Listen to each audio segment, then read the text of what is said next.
Now we call that what? A miracle, only because we don't quite understand how it works. It doesn't mean it doesn't work. It simply means we don't quite understand how it works. But here's how you get a miracle going for your life. Number one, do what you can. Get a list of the stuff you could do and you haven't done, postponed, and start cleaning that up. You can't start at a better place for personal change. That'll affect your bank account, affect your future, affect your income, affect everything. You can't start a better life change process than cleaning up what you should be doing. The man says, well, my mother lives down in Florida.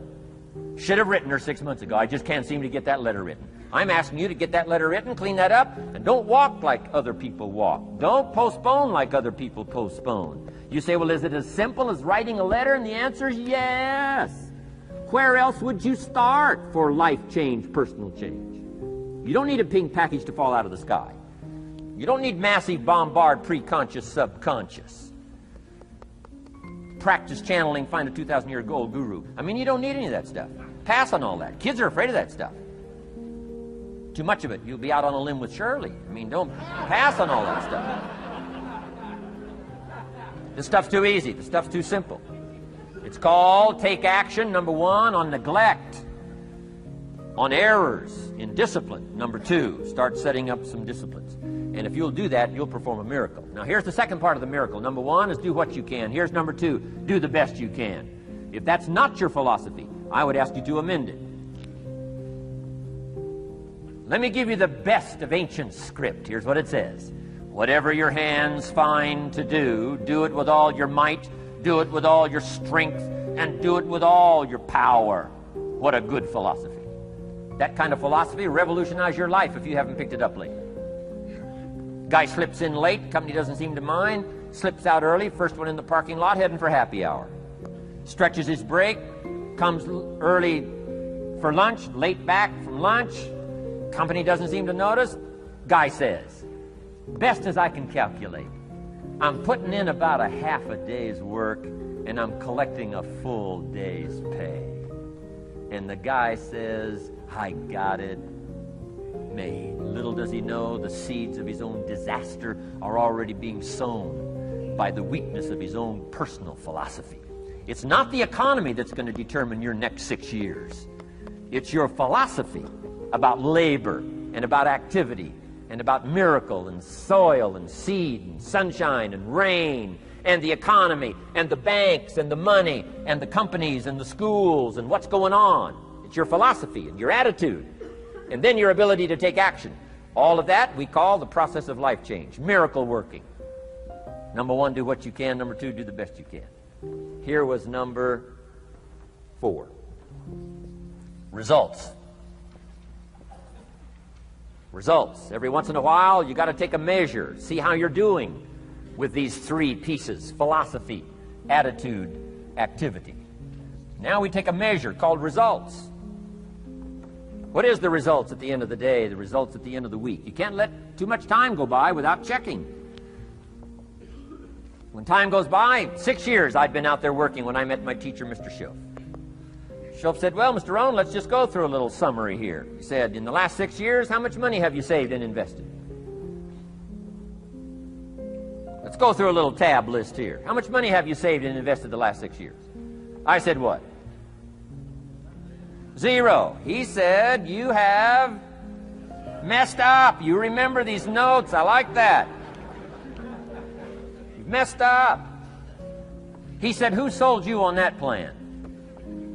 I thought, my gosh, the man's right. I'm a nice guy. I bought the wrong plan. What if you were 50 and broke? Right? Didn't need to change countries. Bought the wrong plan. What a sad scenario that would be. But Schoaf said these questions. Let's go through some results. He said, how many books have you read in the last 90 days? I said, what? 0. Wisdom of the world available?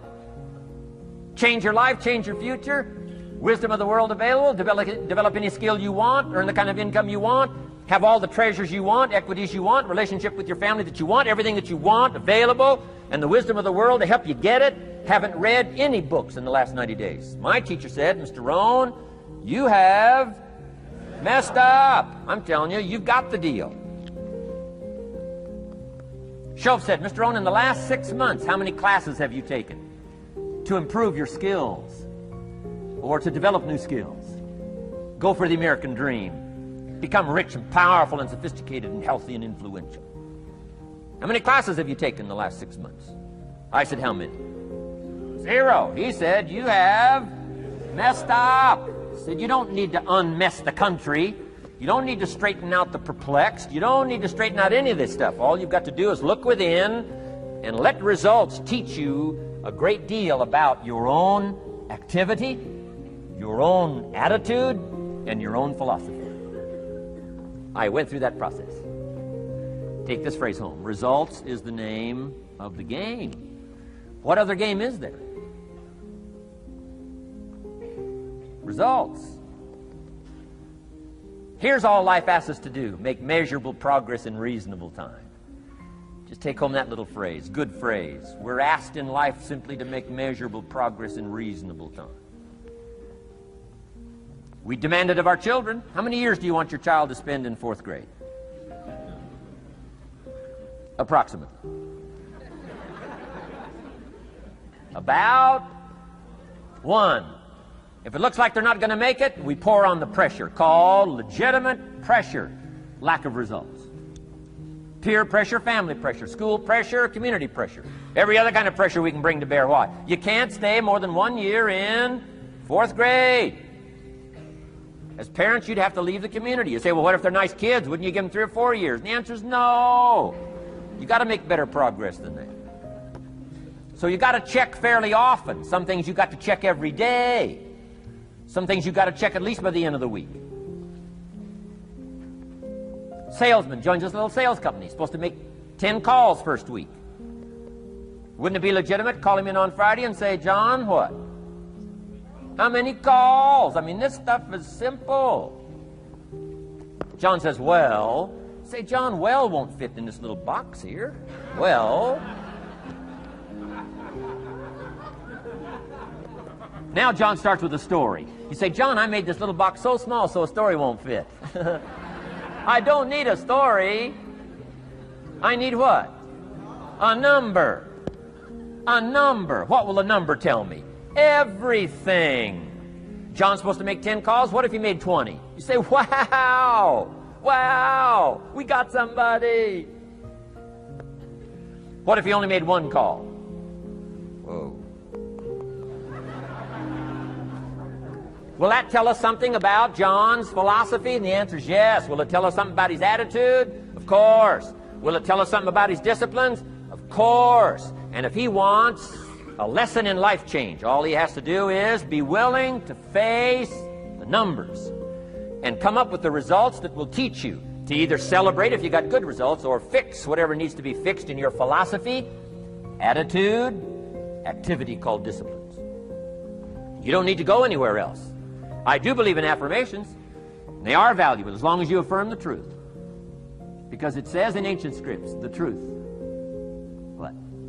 Will set you free. Free to do what? Amend your errors and pick up new disciplines. That's what the truth is for, to help us amend our errors and pick up the disciplines for life change. That's what the truth is for. So I do believe in affirming the truth. If you're broke, best thing to affirm is, I am broke. You put that up on the refrigerator where you can see it every day. I mean, that's how you do that. Now, if you need a little additional affirmation, you just put up there, I'm 40 and broke. I mean, you know, that ought to do it. And if you need just a little more, put up there, I live in America and I'm 40 and broke. That's enough to turn your life around. It says, hey, something is wrong. Somewhere I have messed up. And I'm telling you, if you'll start with that, it's called the process of life change, and it doesn't matter how small the process is to start. One discipline starts it, and then one discipline feeds another, and the first thing you know, you've got this whole cycle in an upward positive motion. And it's called life change. It's called income change. It's called health change. Relationship with your family change. Equities unprecedented that you can have in numbers that will stagger the imagination if you do not curse what's available and start amending what's possible to get the results that you want. I don't think I can put it in any better language. That's it. Kids can do it. Teenagers can do it. Parents can do it. Managers can do it. Right? Government officials can do it. Anybody can do it. Anybody can do this stuff called personal change. Wow. Results is the name of the game. Success is a numbers game. Good note to make. Success is a numbers game. You got to go for the numbers. You got to understand what the numbers are. How many pounds overweight should you be at age 50?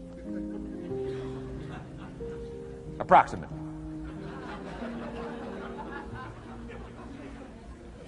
John says, I got big bones. We'll give you 10 pounds. 10 pounds for big bones. Otherwise, come on, John. 20 pounds, 25 pounds. Shouldn't we turn on the caution light at work and at home? Blinking caution light. Somebody says, what's that caution light? So John's up about 20, 25 pounds. We got the blinking light going at home. Got to go in here at work. To remind him what? Wrong numbers. Okay? 35, 40 pounds, red light. Blinking at home. Somebody says, what's that blinking red light? Say, John's up about 40 pounds.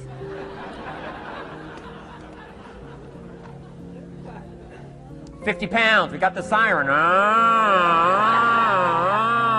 What's that siren at home and at work? John's up about 50 pounds. Cholesterol, almost out of control. Come on. Success is a numbers game. I'm asking you to be mature enough to start checking your own numbers. How many books have you read in the last 90 days? Transform your life. Become cultured, powerful, sophisticated, healthy, influential, all the rest of the stuff you want. How many books? How many classes? How committed are you to taking what's available and turning it into equities unprecedented, since we live in a country that there's been no such country in the last 6,500 years? If you'll pick up that process, ladies and gentlemen, I'm telling you, it's called life change of the best order.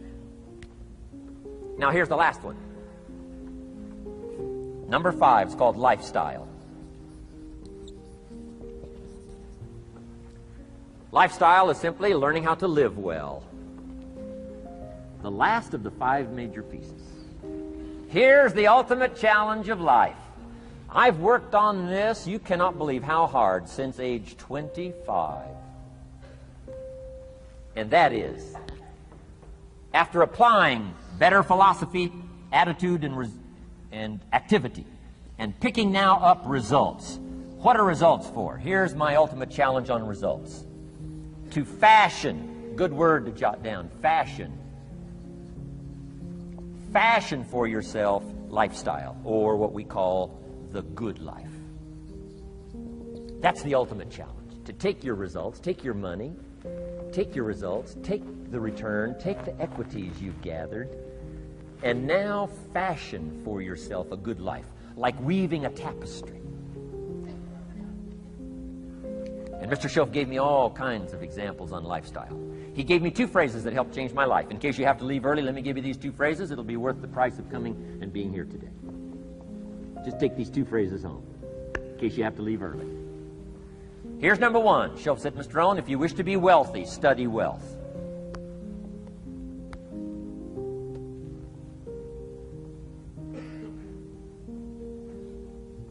When he said that, I said, my gosh, I don't know anybody that studies wealth. Where am I going to learn it? He said, never mind, Mr. Rohn, now that you've met me, if you'll be with me for a while, he said, and if you'll commit yourself, he said, I will teach you. And he taught me. He taught me the books. He taught me the stuff. Changed my life. By the time I was 31, I was a millionaire. The man taught me well. If you wish to be wealthy, study wealth. If you were to show me your present economic plan, in a personal conversation between you and me, you say, Mr. Rohn, let me disclose for you my current economic financial plan for the future. Would I get so excited, I'd say, hey, I'm going to go across the country and lecture on your plan.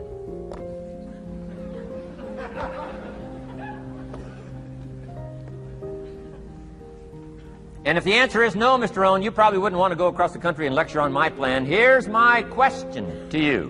Why not? Why wouldn't you have a superior, powerful financial plan that's taking you to the places you want to go?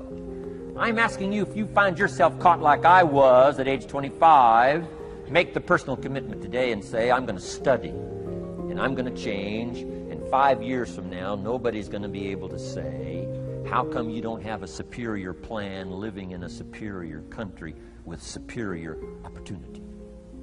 Nobody's going to be able to say that 5 years from now of me. If you'll make that commitment, I'm telling you, this will be one of the most exciting days of your life. Not because of my seminar. It'll be one of the most exciting days of your life because of your commitment to this simple little process I've outlined for you. Here was the second phrase. Mr. Shoaff said, Mr. Rohn, if you wish to be happy, study happiness. I didn't know happiness was a study. My best hope for happiness at age 25 was to just go through the day with my fingers crossed, hoping somehow something would make me happy. Shoaff said, no, Mr. Rohn, happiness is not something you postpone. Happiness is not something off in the future. Happiness is something you design. You got to get the word. Happiness is something you design. Happiness is a study. Happiness is a practice. Happiness is an art. It's not an accident. It's an art. And anybody that wants to can study, practice the art of happy living. Happiness is like culture. Money doesn't make you cultured, but culture is within the grasp of all of us. How much is a book on sophistication in the marketplace? $4,000? No, $40. I'm telling you, in America, everything's available. Everything's within reach. All you have to be is committed to it and make it a study. Culture is a study. Sophistication is a study. It's not an amount. It's not an account. It's a study. Money doesn't make you sophisticated and cultured. I know a guy that's rich. He's a clod. The guy's a clod. Eats with his elbow in his soup. I mean, he's just a clod. Nothing much more pitiful than a rich clod. I mean, it's a sad thing to see. Money doesn't make you sophisticated. Only study and practice makes you sophisticated. Only study and practice makes you cultured. And only study and practice makes you happy. Study and practice makes you rich. Key phrase, don't be lazy in learning. 1, how to do well. Next, how to live well. Don't be lazy in learning and practicing the art of economics, practicing the art of productivity, and practicing the art of lifestyle. Shoaff taught me in such simple terms. Shoaff said, Mr. Rohn, if you're getting your shoes shined, Shoe Shine Boy's done an exceptional job. You look down, you got one of the world's all-time great shines. And you pay him. And now, you got a little change in your hand. Question pops in your mind. Should I give him 1 quarter or 2 quarters as a tip from a neat shine? Here's what Shoaff said. If 2 amounts pop in your mind, always go for the higher amount and become the higher thinking person. That helped change my life. Here's what he said. Become a 2-quarter person. Now, you can tell that was a long time ago, when a quarter was a good tip. Now it takes dollars. But just substitute 1992, dollars for quarters. Shoaff said, hey, if you are thinking 1 quarter or 2 quarters, and you say, well, no, I'll just give him 1 quarter. He said, that'll affect you the rest of the day. The rest of the day, you'll look down, see this great shine, you'll say, I got to be really cheap. 1 lousy quarter, tip from a shine. But he said, if you'll go for the 2 quarters, Shoaff said, you can't believe the extra happiness you can buy for just an extra quarter. That's called studying and practicing the art of lifestyle, which means living well. Money doesn't make you happy. Father wads up a $20 bill, throws it at his son, and says, if you need the darn stuff that bad, take it, just get out of my face. How sad, a father with money and no joy. He studied economics, but he never studied joy. I'm asking you to turn that around. Turn that all around. I did a seminar one time, St. Louis, Missouri. When I finished a seminar like this, a man walked up and said, Mr. Rohn, you've really gotten to me. He said, I'm going to change my philosophy, I'm going to change my attitude, I'm going to change my life, I'm going to change everything. He said, you've touched me today. And he said, you'll hear about me. You'll hear my story someday. I said, okay. Right? A lot of people, right, say things. Sure enough, a few months later, I come back to St. Louis, did another seminar. When I finished my seminar, I saw this man come walking up. I didn't remember his name, but he said, I'm sure you'll remember me as the man who said, I'm going to go make some changes. You've touched me today. I said, I do remember you. He said, I'm telling you, things are already happening for me. I cannot believe in just a matter of months. He said, one of the things I decided to change was my relationship with my family. He said, my wife and I have 2 lovely teenage daughters. Parents couldn't ask for any more beautiful, lovely daughters. And he said, I'm the only one that's given them trouble. He said, these daughters of ours have never given us any trouble. He said, I've usually been the one all these years, given all the trouble and all the static. He said, my daughters love to go to the rock concerts, and I'm always giving them trouble. They have to beg me for the money. He said, I don't want you to go. You stay out too late. Music's too loud. You're going to ruin your hearing. You won't be able to hear the rest of your life. And he said, I just get on their case. And he said, they keep begging, keep begging. Finally, when they beg long enough, I say, all right, here's the money. If you have to go that bad, just go. He said, that's how I've been up until now. But he said, after I left your seminar, I decided to change all that, called lifestyle, living well. He said, you won't believe it. Not long ago, I picked up the newspaper, and I saw an advertisement, and I knew my 2 daughters, it was one of their favorite performers, was coming to town. He said, guess what I did? He said, I went down and bought the tickets myself and brought them home, put them in an envelope. And when I saw my daughters later that day, he said, I handed them this envelope, and I said to my 2 lovely daughters, you may not believe it, but inside this envelope are 2 tickets for the upcoming concert. They could not believe. And he also added, you'll be happy to know begging days are over. Now they cannot. He said, now don't open the envelope till you get to the concert. They said, okay. So they go to the concert, come concert time, open up the envelope, hand the tickets to the usher. He says, follow me. And he starts down front. The girls say, hey, hold it. Something must be wrong. He takes another look, says, no, nothing's wrong, follow me. 10th row, center. Now they cannot leave. 10th row, center. The only tickets they were able ever to beg for was, right, 3rd balcony, can't see. He said, I stayed up a little late that night. Sure enough, a little after midnight, my 2 daughters come bursting through the front door. One of them lands in my lap. The other one's got her arms around my neck. They're both saying, you got to be one of the all-time world's great fathers. He said, Mr. Rohn, you're right. I can't believe. Same money, different father. He said, I've started making the changes, and I decided to start with my teenagers, my girls. He said, what a difference it's making in my life. And I'm telling you, you can do that with your lifestyle. You can do it with your sales career. You can do it with your management career.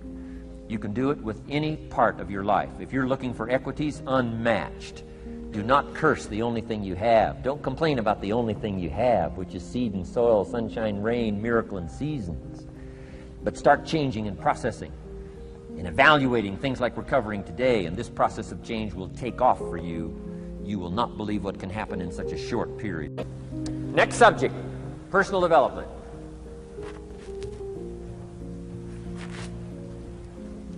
Some of the things Mr. Shoaff taught me starting at age 25, some things came quickly, some things came easily. Setting goals, that was easy. We're going to talk about that later on. But this one I had to struggle with, personal development. It was hard for me to give up my old blame list. It was so comfortable blaming the government and blaming my negative relatives and the company policy, unions, wage scale, economy, interest rates, prices and circumstances and all that. That was difficult for me to give up. That was quite a transition for me to make in blaming myself.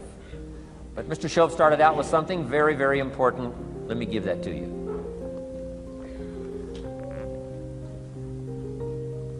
He said, it's not what happens that determines the major part of your future.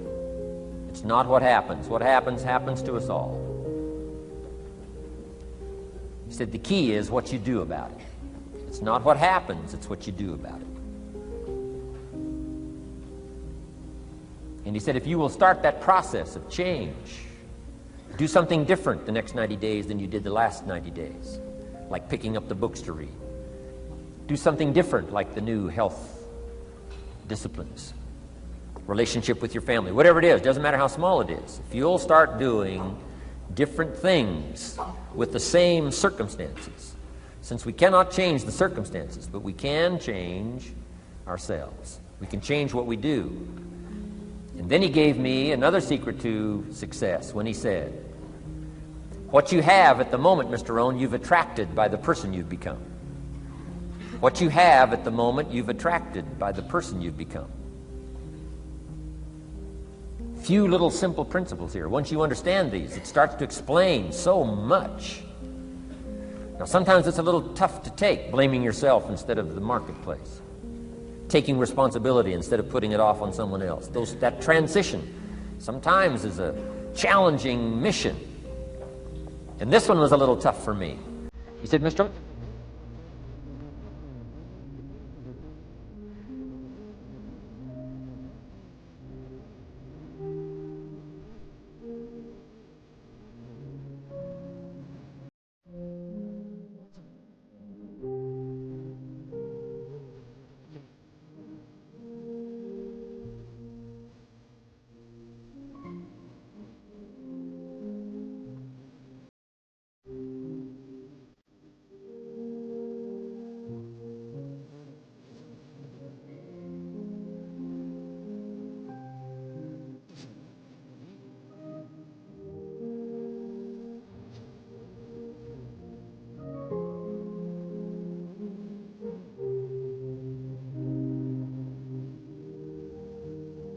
So let's talk a little bit about personal development, that extraordinary adventure I undertook starting at age 25.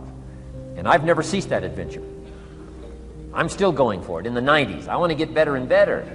I want my craft to get better, my business operations to get better, the things I do to get better. Because once I picked up this simple formula, I'm telling you, it's easy to figure out where the problem is if you go to work on it.